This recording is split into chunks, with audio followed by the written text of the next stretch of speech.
Olá, graças e paz do Senhor Jesus Cristo.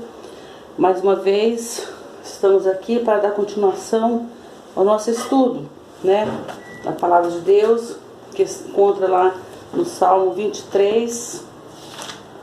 Salmo 23, versículo... Nós já estamos no versículo 5, mas eu gostaria de estar lendo desde o início para vocês que perderam, estar fazendo uma revisão.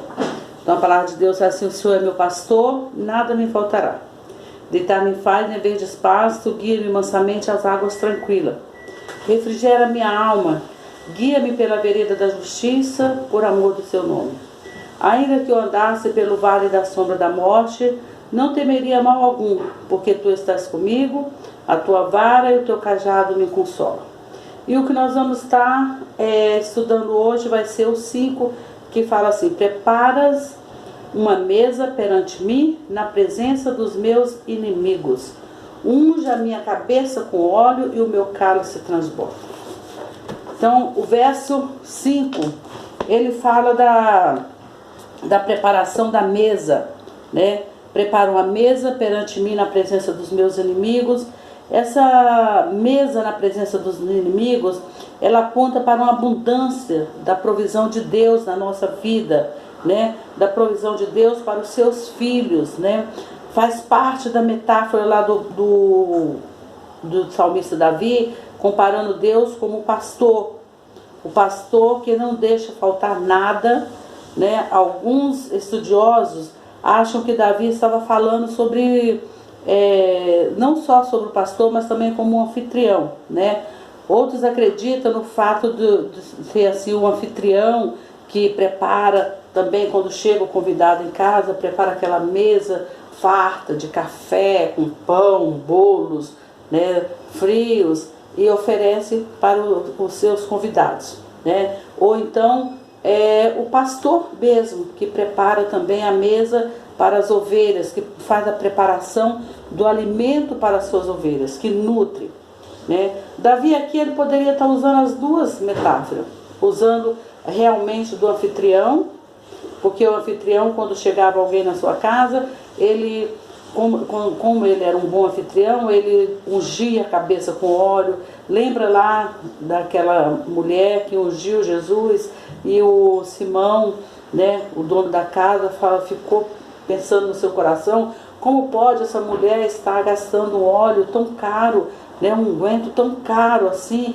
E Jesus, como conhecia todos os pensamentos, Jesus Cristo fala assim: entrei na sua casa, não me desse água para lavar os pés, e nem tampouco ungiu a minha cabeça com óleo.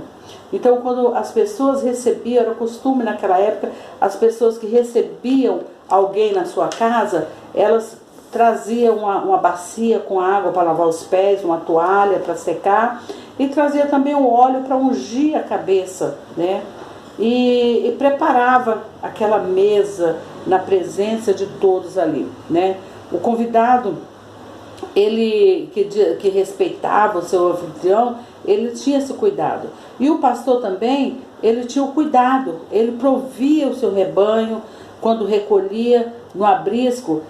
Tem comentário que diz que o pastor levava consigo uma toalha amarrada na cintura, e nessa toalha levava alguns alimentos, porque chegava em certo local, ele estendia a toalha no chão, na terra, na areia, no pedregulho, e colocava ali alguns alimentos para as ovelhas, alimentos que as ovelhas gostavam de comer, tipo alguns grãos, sei lá, de repente milho, algum cereal, que as ovelhas gostavam de comer. Então, naquele pedaço de toalha ali, ele colocava o alimento.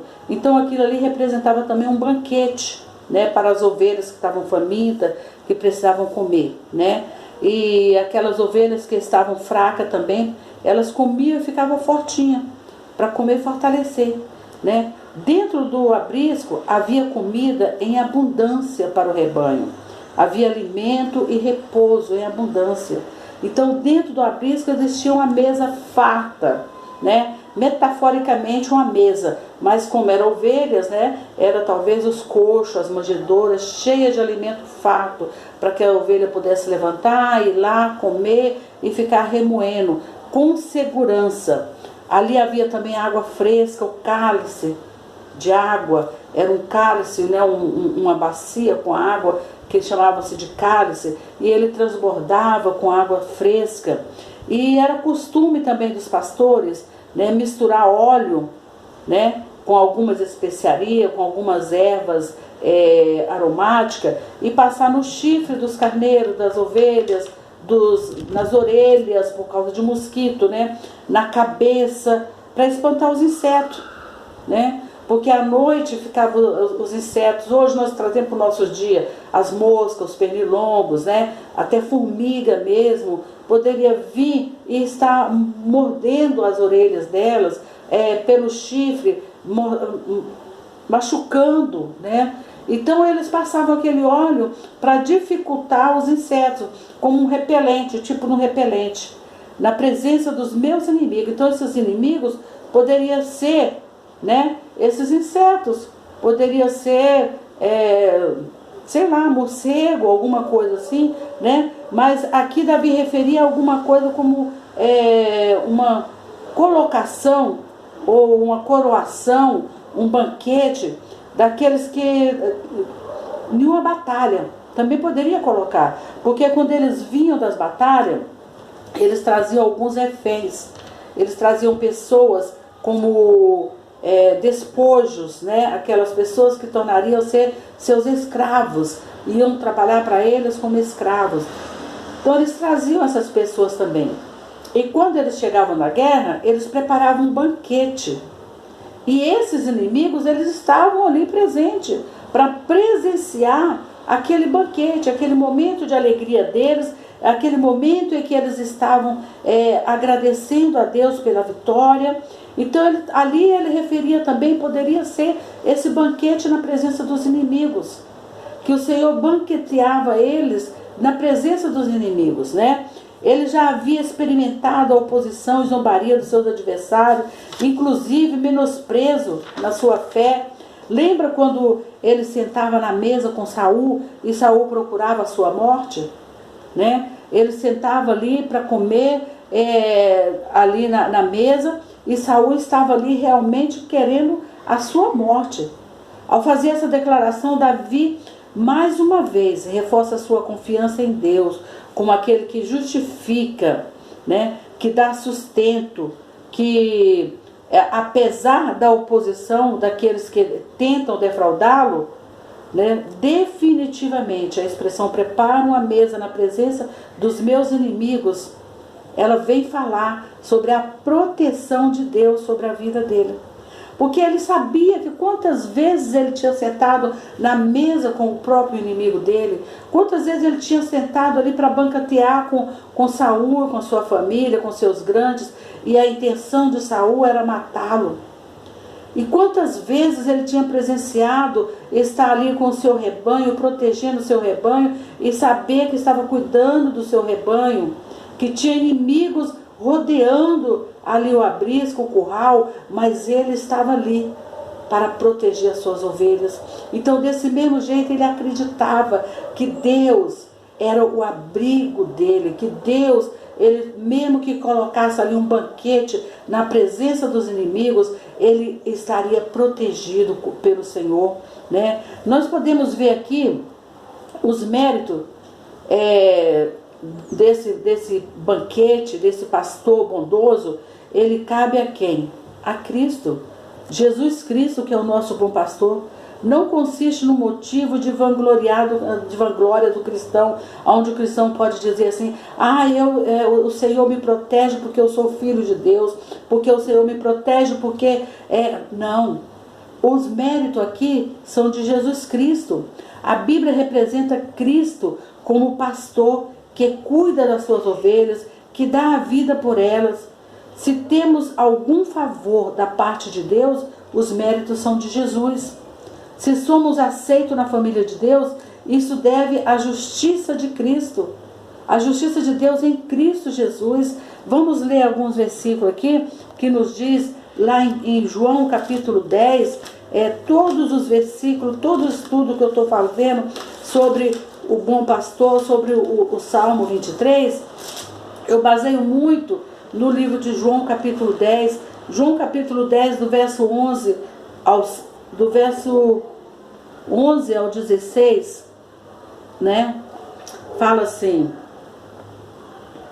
eu sou o bom pastor dá a sua vida pelas ovelhas, mas o mercenário que não é pastor, de quem são as ovelhas, vê o lobo vir e deixa as ovelhas e foge, e o lobo arrebata e dispersa. Ora, o mercenário foge porque é mercenário e não tem cuidado das ovelhas. Eu sou o bom pastor, e o bom pastor dá a sua vida pelas ovelhas. E eu conheço as minhas ovelhas, e das minhas sou conhecida. Assim como o Pai me enviou, também eu conheço o Pai, e dou a minha vida pelas ovelhas. Ainda tenho outras ovelhas, que não são deste aprisco, mas também me convém agregar estas, e elas ouvirão a minha voz, e haverá um rebanho e um pastor. Haverá um só rebanho e um só pastor. Então, se nós somos ovelhas de Cristo, se nós somos as suas ovelhas, nós somos do seu pastoreio, nós temos a certeza que Ele está nos guardando. No capítulo 14, verso 1 e 3 de João também, fala assim: não se turbe o vosso coração, credes em Deus, credes também em mim. Na casa do meu Pai há muitas moradas. Se não for assim, não vos teria dito: vou preparar-vos lugar. E se eu for e vos preparar lugar, virei outra vez e vos levarei para mim mesmo, para que onde eu estiver, estejais vós também. Então a palavra de Deus deixa bem claro aqui que os méritos não são nossos, os méritos é do Senhor Jesus. Se somos agora aceitos na família de Deus, isso deve à justiça de Cristo. Cristo se fez pecado por nós, foi abandonado lá no Calvário. Em Mateus capítulo 27, deixa eu ler aqui, Mateus capítulo 27, versículo 46, nos diz assim, deixa eu ler direitinho, estou meio cegueta. Levantai-vos, partamos, eis que é chegado o que há de me trair. Aqui é Mateus capítulo 27, opa, eu estou no errado. Mateus capítulo 27, versículo 46. 46. E perto da hora nona, exclamou Jesus em alta voz, dizendo: Eli, Eli, lama sabatani. Isto é, Deus meu, por que me desamparaste? Então, nesse momento, Deus tinha desamparado Jesus por causa dos nossos pecados. Não é por causa dos pecados dele, não. Por causa dos nossos pecados. O salmista Davi também, ele escreve no Salmo 22 assim: Deus meu, por que me desamparaste? Por que te alongas das palavras do meu bramido e não me auxilia? Então, o salmista, ele estava falando aqui de Jesus. Ele estava falando de Jesus. Jesus, satisfez na forma perfeita, né, a justiça. Devemos conquistar. Devemos conquistar através de Jesus essa forma de justificação. Porque Ele já tomou posse, Ele já se fez justiça por nós na cruz do Calvário. Conquistou para nós o lugar do banquete celestial na eternidade. Ele já conquistou esse lugar nosso. Esse nosso lugar já está ali reservado, porque Ele pagou o preço na cruz do Calvário. Essa expressão não fala a nossa importância, mas fala da graciosa misericórdia de Deus. Fala do amor de Deus por nós. Fala do compromisso de Deus para com as suas ovelhas. Fala do favor de Deus, de Jesus Cristo, a justificação de Cristo na cruz do Calvário pelos nossos pecados. Fala de como somos feitos vitoriosos em Cristo Jesus. Então nós só temos vitória em Cristo Jesus, né? A certeza, com certeza, né, que é no Filho de Deus que nós teremos essa vitória. E essa é a preparação da nossa mesa, do banquete, foi preparado através de Cristo Jesus, na presença dos seus inimigos, na presença dos meus inimigos, na presença dos seus inimigos. Quem são nossos inimigos? O nosso inimigo não é aqueles que nós vemos, não. É os inimigos que estão nos lugares celestiais, são as hostes celestiais, aqueles que estão atrás de nós, para que nós caiamos e pecamos. E Jesus Cristo já preparou uma mesa perante os nossos inimigos. É só nós termos os nossos olhos fitos em Jesus, para que nós possamos gozar desse banquete maravilhoso. E em seguida ele fala: unge a minha cabeça com óleo e o meu cálice transborda. Ele fala da abundância de bênção, né, que teremos, que o Senhor derrama sobre os seus filhos. Em sua soberana misericórdia, o Senhor abençoa aqueles que são seus com bênçãos imerecidas. Nós não merecíamos essas bênçãos, mas o Senhor nos abençoa com toda sorte de bênção, mesmo que nós não merecemos. O Senhor é como pastor provedor que cuida atentamente das suas ovelhas. Ele também, como anfitrião, cuida, né? É cuidadoso, que prepara para os seus convidados um banquete onde há escassez. A unção aparece sempre associada à bênção. No Salmo 45, verso 7, nos fala assim: tu amas a justiça e aborreces a impiedade. Por isso Deus, o teu Deus, te ungiu com óleo de alegria, mais do que os seus companheiros. E no Salmo 92, versículo 10, minha Bíblia está grudando nas páginas. 92, versículo 10, ele fala assim: mas tu exaltarás o meu poder como o do unicórnio, serei ungido com óleo fresco. Essa unção aqui, ela é uma unção que representa a bênção. O Salmo 133, versículo 2, ele fala: e como óleo precioso sobre a cabeça, que desce sobre a barba de Arão, e que desce sobre as orlas dos seus vestidos. Então ele está dizendo aqui que as bênçãos do Senhor é sobre nós. Em Eclesiastes capítulo 9, versículo 8, ele fala assim: em todo tempo sejam alvas tuas vestes, e nunca falte óleo sobre a sua cabeça. O óleo da unção de Deus sobre a nossa cabeça. Nós temos também lá em Amós, deixa eu ver se eu acho. Amós, a gente é difícil para achar, é um livro que a gente quase não lê, mas ele está aqui na Bíblia, né? Amós capítulo 6, versículo 6, ele nos diz assim: que bebeis vinhos em taças, e vos ungis com o mais excelente óleo, mas não vos afligi pela quebra de José. Então ele nos unge com o mais excelente óleo da unção. Inclusive os reis de Israel, ele era ungido de um modo a dedicar a sua habilitação divina, como ocupar o posto de corregente de Deus diante do povo da aliança de Deus. Então o rei, ele tinha um poder muito grande por causa da unção que tinha sobre a cabeça dele, né? A unção dos reis da dinastia de Davi prefigurava a consolação de Cristo, a coroação de Cristo, o ungido de Deus, porque Jesus Cristo, ele é ungido de Deus. Ele é o Cristo, o Messias, quer dizer, o ungido, o grande Rei da glória. Talvez o salmista tivesse em mente o fato de que no fim do dia o pastor cuidadosamente cuidava de cada ovelha que era recolhida no aprisco. O objetivo desse exame era identificar se cada uma das ovelhas estavam em perfeito estado.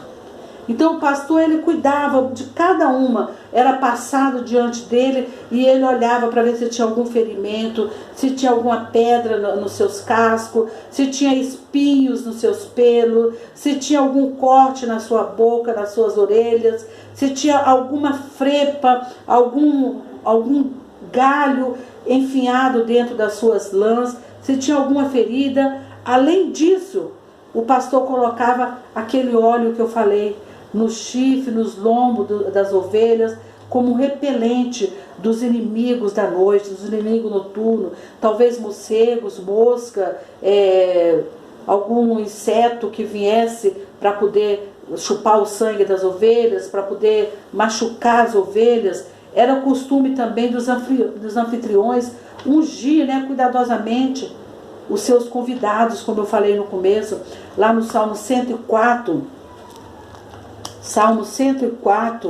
versículo, deixa eu procurar aqui, Salmo 104, versículo 15,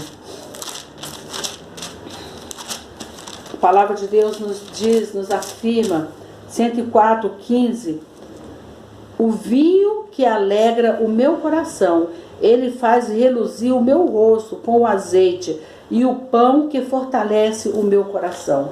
Então o vinho e o azeite e o pão estavam sempre juntos. O vinho, que é o sangue de Jesus Cristo, o pão, que é o corpo de Cristo, e o azeite, que é o Espírito Santo, estavam sempre juntos no Velho Testamento. E hoje eles continuam juntos também, nos libertando. Lucas capítulo 7, versículo 46, no Novo Testamento, Lucas 7,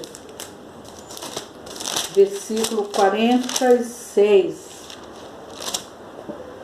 Cadê? Já estou achando. Lucas 7, 46 nos diz assim: não me ungiste a cabeça com óleo, mas esta ungiu-me os pés com unguento. Então Jesus estava falando, quando ele chegou lá na casa de Simão, que Simão não tinha ungido a cabeça dele com óleo, nem dado água para lavar os pés, mas Maria, ali falando que era aquela mulher que foi lá e quebrou um unguento, e ela com a lágrima lavava os pés de Jesus. O óleo simboliza alegria, comunhão, gentileza. Além de ungir, o cálice transborda. Fala sobre a bênção do Senhor sobre o seu povo. Reduzir as bênçãos do Senhor às coisas materiais, meus irmãos, são um pensamento muito medíocre, que não se sustenta à luz da palavra de Deus, porque a palavra de Deus não diz que as bênçãos do Senhor são somente para esse tempo agora, mas é para o tempo vindouro, para a eternidade. Não podemos deixar de olhar para Cristo. Se podemos falar que o Senhor unge a nossa cabeça com óleo, como símbolo de bênção, que Ele derrama sobre nós, isso ocorre pelos méritos do ungido que foi enviado ao mundo para nos redimir dos nossos pecados. E hoje podemos dizer que o nosso cálice transborda também, porque Cristo tomou até a última gota do cálice, o cálice da ira de Deus. Ele tomou até a última gota em nosso lugar. Através dele, Deus nos abençoou com incontáveis bênçãos espirituais nas regiões celestiais. Então, o conforto maravilhoso que encontramos nessa palavra, unge a minha cabeça com óleo e o meu cálice transborda, é saber que na eternidade nós vamos estar com Cristo eternamente, gozando das bênçãos celestiais que Ele tem. E aqui na terra nós podemos ter a certeza que Ele é o nosso pastor e nada vai nos faltar, que Ele unge a nossa cabeça com óleo, que o nosso cálice transborda, que ainda que eu andasse pelo vale da sombra da morte, não temerei mal algum, porque o Senhor está comigo, a tua vara e o teu cajado me consola. Ele prepara um abrisco para que eu possa refugiar do inimigo, e o Senhor está conosco todos os momentos. Que Deus abençoe a sua vida e que você possa, cada vez que lê o Salmo 23, você possa gravar no seu coração e dizer com toda certeza: o Senhor é o meu pastor e nada me faltará. Que Deus te abençoe e te guarde em nome de Jesus Cristo. Se você gostou, compartilhe com outras pessoas esse vídeo, deixa o seu joinha lá que você gostou, deixa o seu comentário. Se você ainda não se inscreveu no canal, se inscreva, tá? Para que a gente possa cada dia mais estar colocando mais vídeos, mais mensagem, tudo que o Senhor colocar no nosso coração, nós possamos estar compartilhando com os irmãos. Deus te abençoe e te guarde e te dê um ótimo final de semana.